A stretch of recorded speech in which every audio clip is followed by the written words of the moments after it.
So let's come back to this learning of the Globish. Since Globish is such a wonderful idea, but how are we going to learn it? Does that mean that you have limited parts of a vocabulary? People have only have to study only what 1,500 words to communicate in many occasions. So it means that our students can throw away the grammar book and then start learning standardized pronunciation. Is that right? No. We expect Globish to be correct English. It is not a pidgin English. It is not a halfway English. It is correct English with, it is true, a limited set of words. We expect the grammar in this way of speaking English to be very correct, which is easy because we recommend to have short sentences, and grammar is less complex when the sentence is short.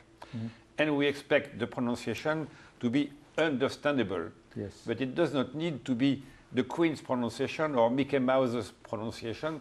It has to be understandable, and I hope mine is, because you cannot be better understood than understood. If you are understood, there is no point in trying to imitate the Queen. You are understood, and it is enough. So it is correct English, limited vocabulary, simple grammar, and an understandable pronunciation. So yes, you just mentioned the limited vocabulary, but it's 1,500 words. I mean, this part of vocabulary is enough, or it's not enough? Well, we've written a book, and we hope that people can understand what's in the book, and if they can, then I think it's enough.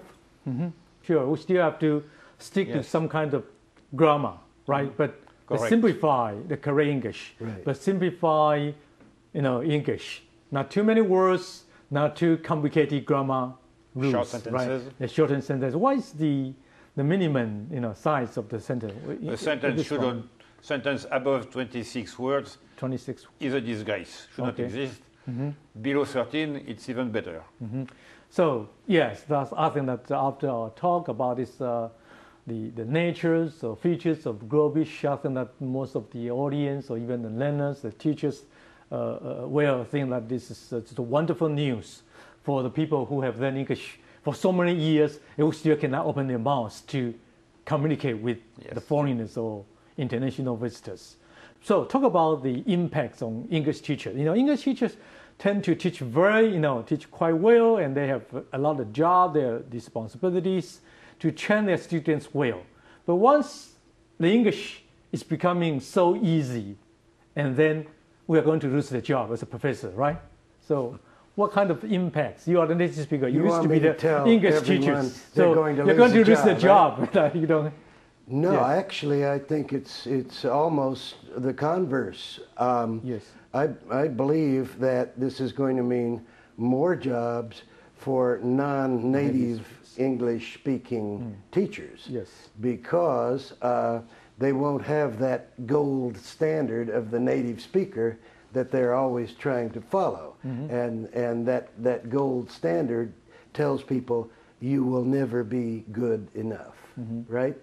But the non-native English-speaking teacher, who is a very good teacher, by the way, there are many great teachers out there, they will actually have more respect when they're dealing with Globish and not trying to become like the native speaker. So native speakers have to learn the language as well, right? Absolutely. But don't you think that global English or Globish is just a process? It's part of there's something, the level that you can reach. And if you want to go beyond Globish, you still can learn so-called the British, American, or even Queen's or Shakespeare's English. If you want to enjoy the English and American cultures, which are absolutely outstanding, like your culture, Chinese culture is wonderful, French is also wonderful. So if you want to enjoy that, there is no debate that Globish will not be enough. Yes. If you want to close a deal in Seoul or in Lisbon or in Odessa, you should stick to Globish. And the opportunity of Globish is for a mass market. And our analysis or our impression is that in a country like Taiwan, where 78% of the gross domestic product comes from export, that's right. much more than in France, where it is 23. in a country like this, the number of people that will have to deal with non-Taiwanese people is gigantic. And there are probably 8 million Taiwanese people that would benefit from speaking Globish in their relationship with customers, suppliers, partners, dealers overseas. Yes. This is an enormous market for the population of teachers that you were mentioning earlier. Not the same kind of teaching, nor the same kind of command of English, but an enormous market for them. Yeah. So the opportunity for the island is very great. Yeah, that's why I think that you are right, because maybe close to 80% of Taiwan's GDP depends on the exports, import, right? So this kind of the use of English as an international language or Globish is quite important to the people in Taiwan. So if you learn Globish, what kind of levels of fluency, how good our English will be if I just learn the Globish? Well, we've tried to make some measurement, and what we've really pointed shopping, to or is an intermediate level of English. Yeah. Yes, doing the business. Is it okay to do the business? That's what I've been doing for almost 35 years as an executive in IBM, where I was an IBM USA vice president, and in other companies as well. I was at this level, and I got pretty high positions in the command chain in those companies. So yes, it is for business, and it is enough for business. You don't need more. So 1,500 words will be enough for doing the business, for the talk on the tables about negotiating this kind of deal, where you want to take orders or not. Is that good enough? Because it is 1,500 words plus the children of those words. Yes. In English, words have children. So use becomes useless, uselessness, usefulness, and so on. So our 1,500 root words enlarged to about 5,000 altogether. And this is a lot.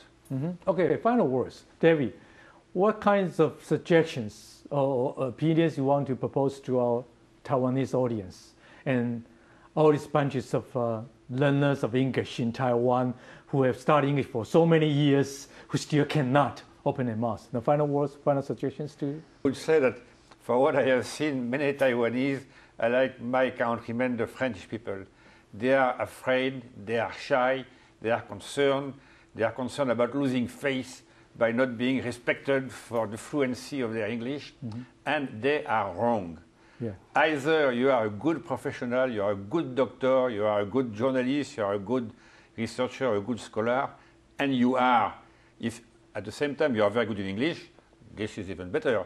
But if you are not, you are still an excellent professional.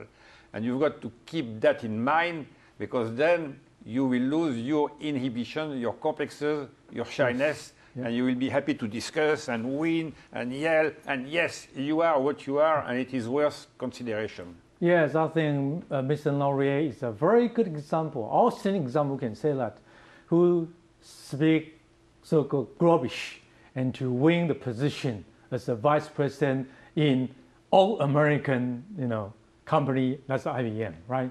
So he argues that by using only the limited vocabulary, and you don't have to worry that you're going to lose your face, you just overcome your shyness, you just stand out and say what you want to say in any kind of international communication, in any kind of international like conference or meetings or whatever, they're going to win the respect from native speakers. So thank you both of you to share this kind of wonderful ideas. I think that our Taiwanese audience, teachers, students can benefit a lot from your inspiring concepts. And I hope that this kind of idea of Globish, the idea of global English, or even any kinds of terms will become so popular here in Taiwan that our teachers and our learners, or even our policymakers, can find that Globish might be the very good way for us to improve our way of international communication. Thank you for your presence here. Thank you very much.